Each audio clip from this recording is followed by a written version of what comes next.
Hey guys, welcome to my channel. I'm Kylie. I'm a 30-year-old Australian mum of two. I have a 8-year-old boy and a 6-year-old girl. The reason why I wanted to share my journey is because I think that as women we need to stand together, and it will help, you know, if we stand together in these situations, it will make us feel less alone when we go through these, you know, this pregnancy and infant loss, because it needs to be put out there as much and as frequently as possible, whether that's a video, whether that's writing and reading, and then, you know, for people to be able to read it, whatever the case may be. It's really important, I think, for us as women to share our experiences to help other women. And even if it's just, you know, we're not necessarily helping them, we're just showing them that it's okay, and there is other women out there that have gone through that experience, felt those emotions and this roller coaster journey that the woman is on, you know, that they're not alone.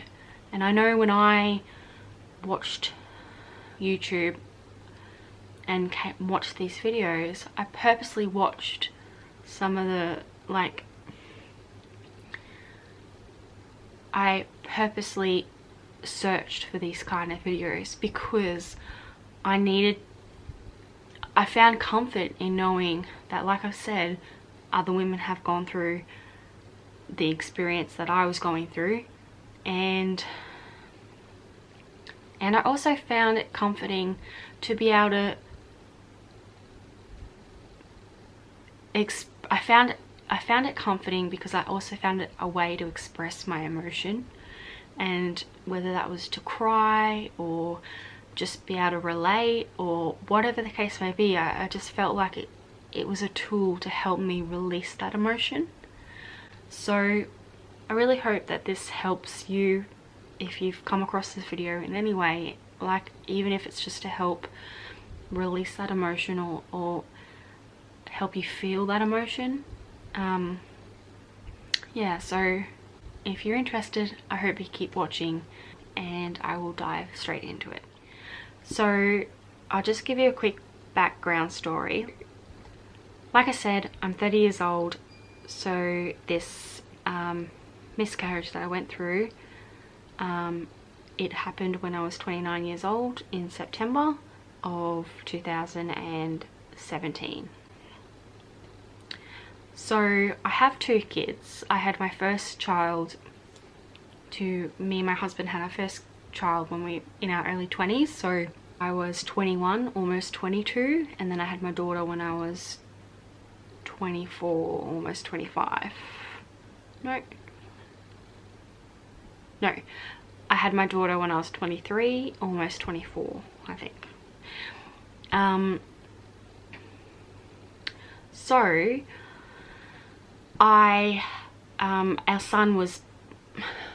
our son was a planned pregnancy.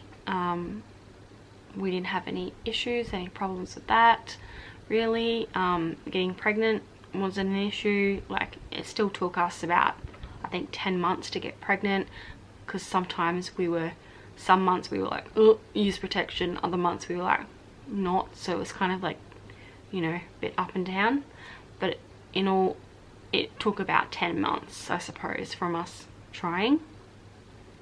Yeah, so I had no problems, and then I had a really traumatic birth with my son, so we were absolutely terrified to have another child. That wasn't really in the foreseeable future. It wasn't in the future for us that having a second child wasn't on the cards for us. We weren't planning on it, and we were trying our best to not make it happen. Like, we were using protection, condoms, and we would check the condoms. We would check the condoms every time after we had sex, because we were so terrified, especially myself. I was terrified of getting pregnant again. So my daughter I ended up falling pregnant with her using condoms. So there must have been like a maybe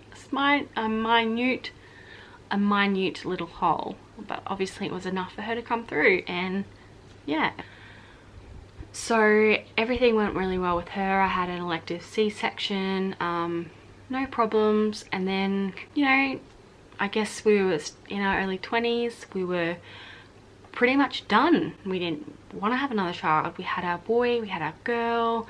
Yeah, so I went back to work. You know, there were periods where I was home and there was periods where I'd be at work, so I was sort of back and forth with jobs, in and out of jobs and that sort of thing, from then till now. And my daughter's 6 and she's going to be 7 next year, so having a third child was something that I thought about, but it wasn't at the forefront of my mind. It wasn't like I was desperate to have that baby. I was like, yeah, you know, that'd be nice. Like, you go through waves of, oh, you know, I'd love to have another baby, and then I'd be like, no, I'm good with 2, that suits me fine, perfect. So it was just sort of up and down, but it was never enough for me to go, oh, okay, like, that's it, I want to have another baby, like, I'm set, let's have another baby. So earlier in 2017, I think about February, I stopped birth control because I've been on the pill for many years. I had the Depo-Provera shot, I had the implement, like that little rod thing in your arm. I've tried a fair few different birth prevention products, birth control products, I suppose, and I was just so sick to death of feeling like crap and just not being able to feel like myself, and just, you know, yeah. So I decided to, my sister was using Clue, that app that you download to track your cycle. She was using that and she found that really effective. She wasn't trying to get pregnant or anything either, but she was just doing it to track her cycle and everything. So I thought, you know, let's see how this goes. I want to be able to feel like I should be feeling normal. Let's track my cycle, and we'll just use condoms in the certain windows, like ovulating windows, and then other times we won't. But at the same time, it's not like we were having sex every night either, because my husband works night shifts, and so sometimes we might only have sex once or twice that week, and it might be at the end of the week when he's off and he has those days, consecutive days off in a row, and he's finished his night shifts. So, and that might have been missing my cycle and ended my cycle by that stage anyway. So, you know, so pretty safe to say that we wouldn't get pregnant, and if we did, then that would be okay. We would make it work, and we would, you know, be happy, and it would be alright. Like, we would make it work, obviously. You know, if we did fall pregnant after the shock of it happening, it would be great, it would be fine. So I guess the month prior, I think, so yeah, so basically I had a miscarriage in 2017, September 2017. So I think I got pregnant, so I think I got pregnant in, yeah, so I think I got pregnant the month before in August. Yeah, so I think I got pregnant in August.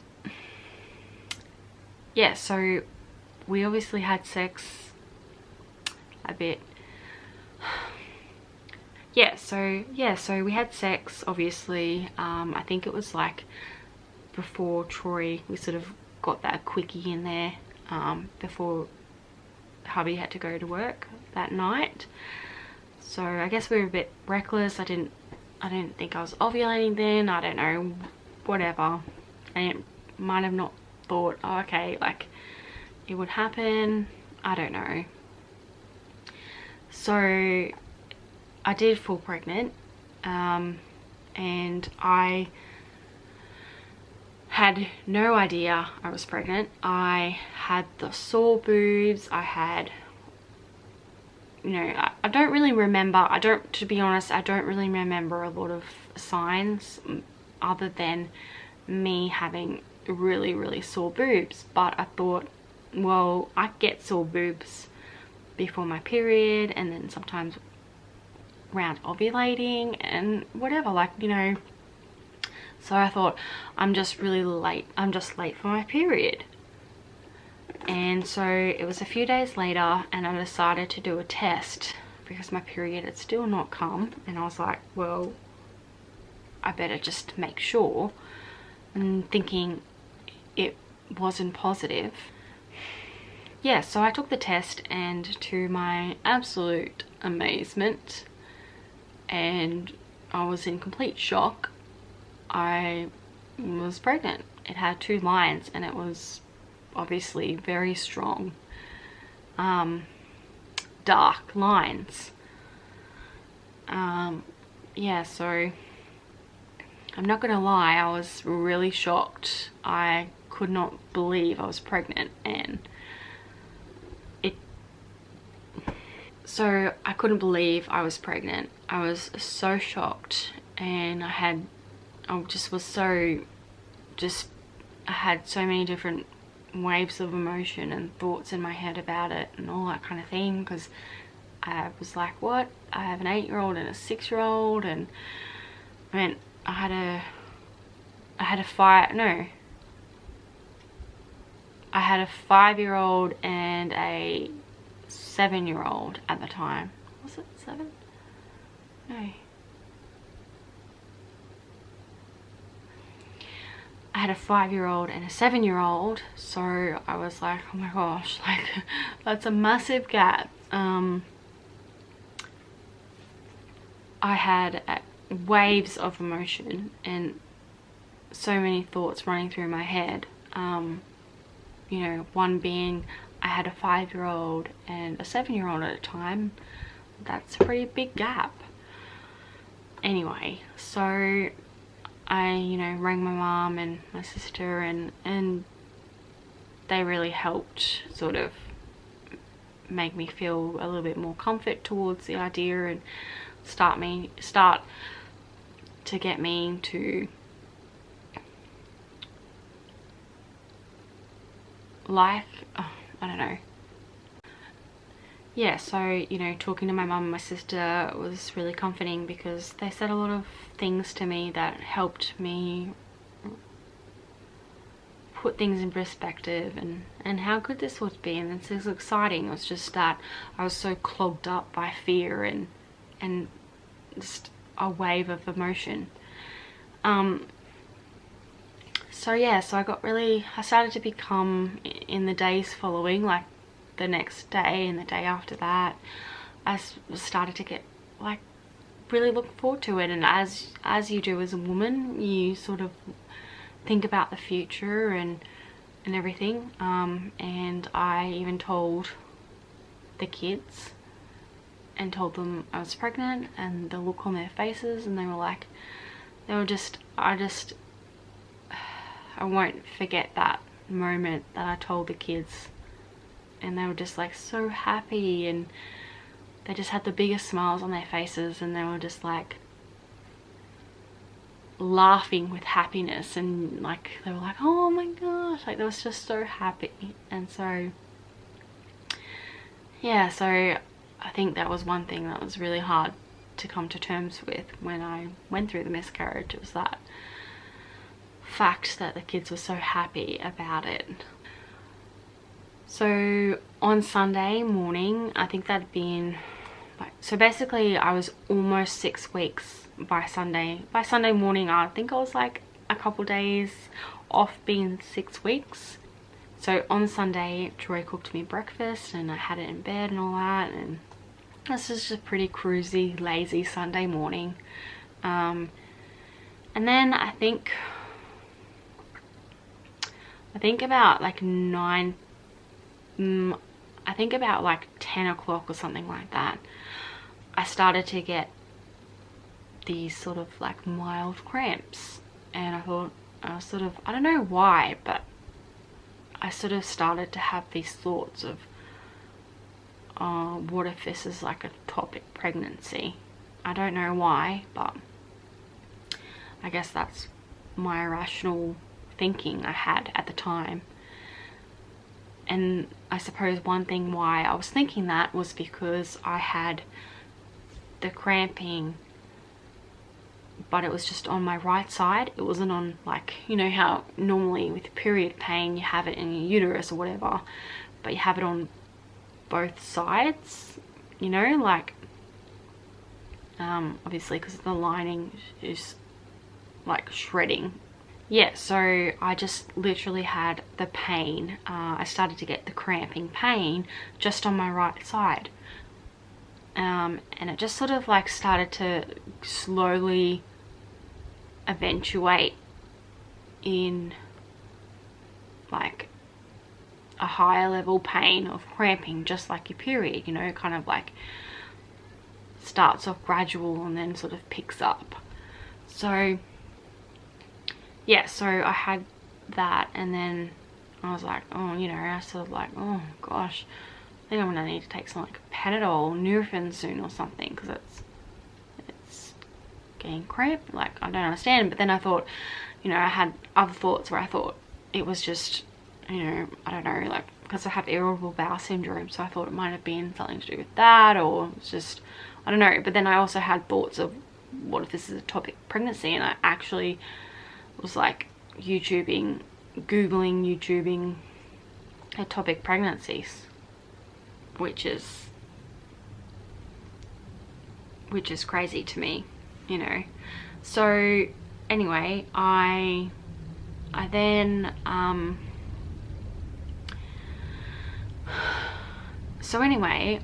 have an urge to sort of go to the toilet, but I didn't need to go to the toilet to a wee or anything. I don't know, like I just felt like I needed to go and get up and go to the toilet. It was really bizarre. It was like instinctual for some, like, you know what I mean? Like, you know what I mean? Like, it just wasn't, I didn't need to go to the toilet, but I felt the need to go to the toilet. So I got up, I went to the toilet, I sat down straight away, and I got toilet paper and I wiped. It was obviously, I knew. I wiped and I seen blood, and I seen quite a lot of blood. Yeah, I seen blood, and quite a lot of blood, and this obviously just goes to show how I knew instinctively what I was going through. Because when I was pregnant with my son Daxton, I had like a period. I had like 2 periods or something like that, so I didn't find out I was pregnant with him for like, I think it was like 10-11 weeks or something like that. But yeah, like I said, when I wiped, I seen quite a bit of blood on the toilet paper, and I just burst into tears. And I yelled out to Troy, but he was watching the football at the time, so he didn't hear me. And then I think I had my phone with me. I don't know why, but I had my phone in me because I just went to my bathroom, my ensuite bathroom. So I straight away rang my mum, and she picked up, and I can only imagine how hard that must have been for her to hear me like sobbing on the other end of the phone saying that I'm bleeding, when days prior to that told her that I was pregnant. Anyway, so my sister was also with her at the time. She'd come over to her house to help her do a few things, which was good because you know, she was able to drive my mum, which was good because they were both able to come up together to see me. So they pretty much dropped everything and came rushing to be by my side. without any questions asked. They just came to be with me. So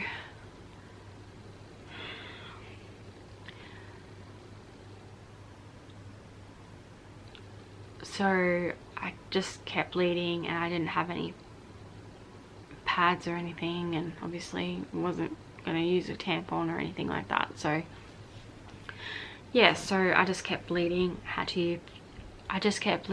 use pads. I used a pad, and I just kept bleeding, and the cramps just kept getting more intense. And again, it was just still on my right side, so the pain wasn't on my left whatsoever. I didn't feel any pain on my left side, it was all on my right. And so I was a little bit then concerned of like, oh shit, like maybe this is an ectopic pregnancy. So when my mum got here, when my mum and my sister got to my house, I rang 13 Health I think it was. It was just like a nurse triage phone line that you call, and it just helps like not clog up the emergency department. You can just ring with any concerns, and the nurses will tell you if they think it's a good idea for you to go to hospital or not.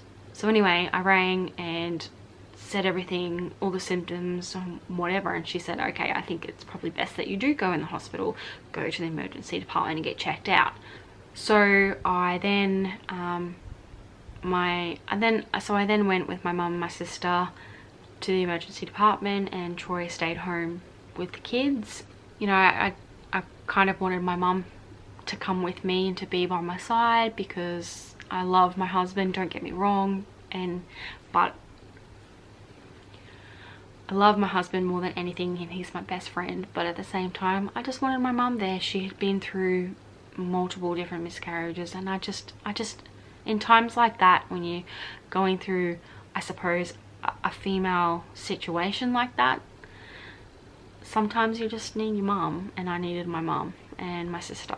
So Troy's the type of guy who was just like, nah, that's okay, if that's what you want, that's okay honey, I'll stay home with the kids and you just let me know, give me a call, keep me updated. So that's what I did. So I got in, got the blood test done, and got checked out, and then when I was called into the back, into the acute area, they told me that I was indeed pregnant, but the pregnancy hormones or levels or whatever it is were quite low. So I can't remember what they were at the time, but they were low.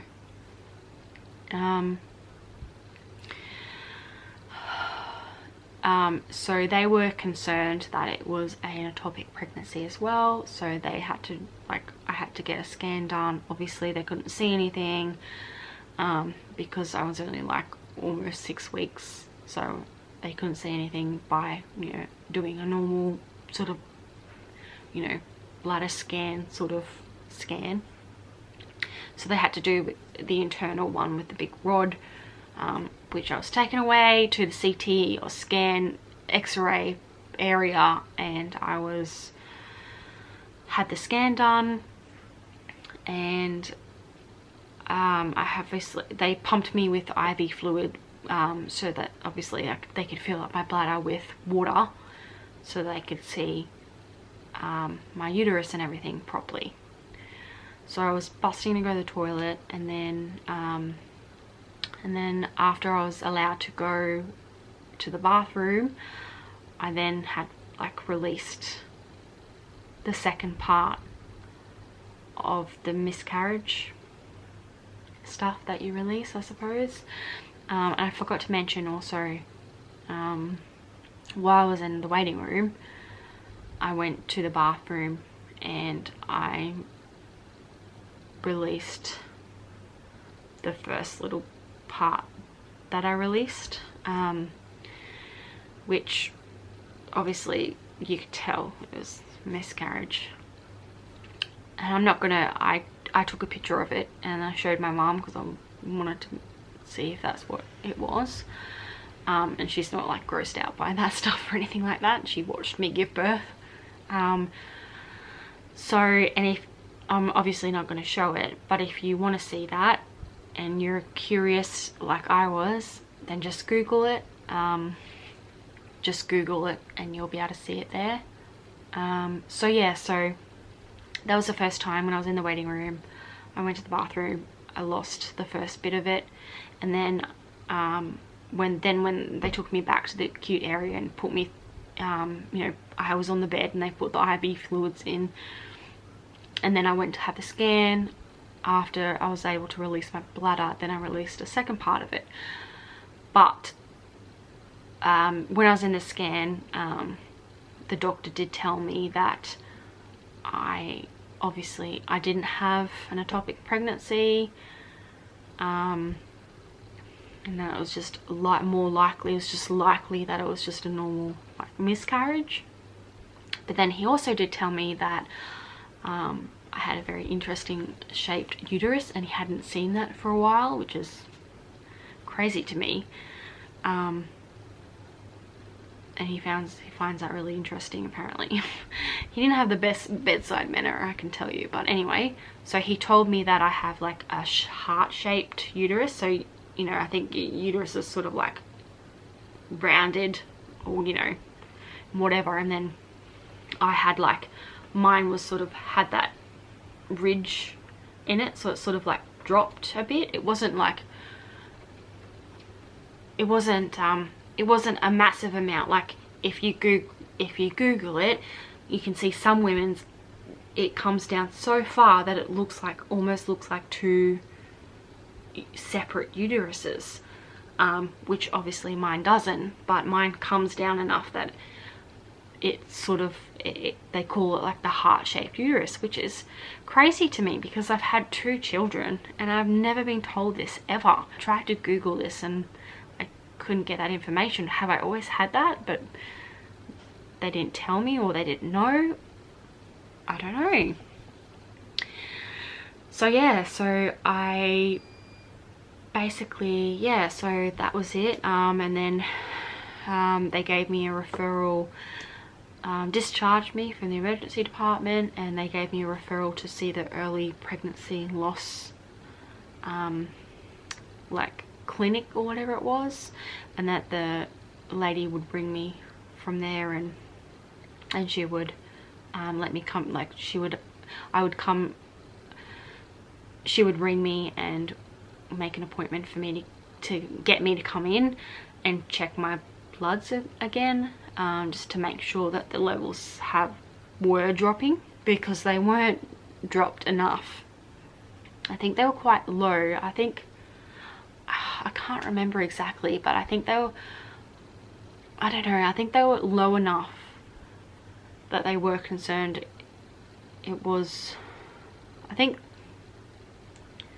they weren't very high as they should have been for the time frame, the period of time I was pregnant for, but they were low just enough that I suppose they were concerned it was a top pregnancy, which it wasn't, thank goodness. But yeah, so anyway, so I got home and I think I cried myself to sleep the whole night. I was just absolutely devastated. Yeah, so that night I got home was just one of the worst nights I've ever had. I pretty much cried myself to sleep all night, cried all night, and that was pretty shit. And the months after that were really, really difficult. I went through so many emotions. It was an absolute roller coaster, because a month after I had a miscarriage, I think it was a month after I had a miscarriage, my sister found out she was pregnant, so that was really, really tough. But then, yeah, so that was really, really tough. And then then months later she ends up having a miscarriage. So it was a terrible, horrible, crappy situation to be in, but it's something that her and I definitely have bonded a lot on, going through something like this, and something that we share together. We share our pain together, and we'll never forget either. So yeah, so if you I can go in more in depth about everything, you know, about the headspace I was in afterwards, the headspace I'm in now, which is completely different to where I was months after my miscarriage. And yeah, so if you want to see that and you're interested in that, then yeah, feel free to go to my channel and check out the video. It should be coming soon. Hopefully there's nothing I really missed. I'm sorry if this video was a bit all over the place, but to tell you the truth, this has been probably like the 5th time I've tried to film this video, or I have filmed this video, and I've just, for some reason, just, whether it's just me being too self-critical or me just not being able to deal with it in my own way or being able to put it out there, I just haven't posted it. So hopefully this time I post it, and even if no one watches it, it's at least it's a bit therapeutic for myself, I suppose. So yeah, so I'm really sorry that you're going through this. My heart honestly breaks for you, and I can understand what you must be going through, and just please know that you're not alone. So I hope you got something out of this video, even if it was just like I've said, knowing that other women go through this, because as women we need to stand together, because as women we need to share our experiences, and because the more that we stand together and the more that we share our experiences, the less alone that we feel.